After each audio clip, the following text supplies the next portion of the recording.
সালা, তোর ভাইকে যদি বাঁচাতে চাস তাহলে মিনালের বাড়ির পাশের বাগান বাড়িতে চলে আয়। না না, আমার ভাইকে কিছু করো না প্লিজ, আমি যাচ্ছি, এখনই যাচ্ছি।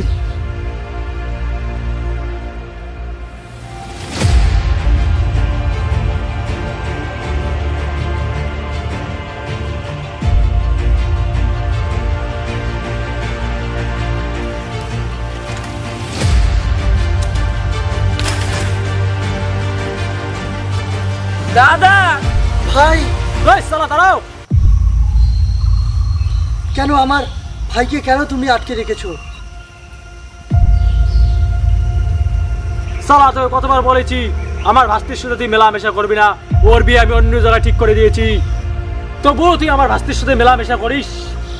এতে আমার কোনো দোষ নেই, তোমার ভাস্তি তো আমাকে ভুলতে পারে না, আমাকে অনেক ভালোবাসে। আমি কতবার বলেছি যে আমাকে ভুলে যাও, আমাকে ভুলে যাও, কিন্তু আমাকে কিছুতেই ভুলছে না। আর এখন আমিও এতটাই ভালোবেসে ফেলেছি যে আমি ওকে আর ভুলতে পারবো না। ওই বিল্লা, ওই শালাকে মার।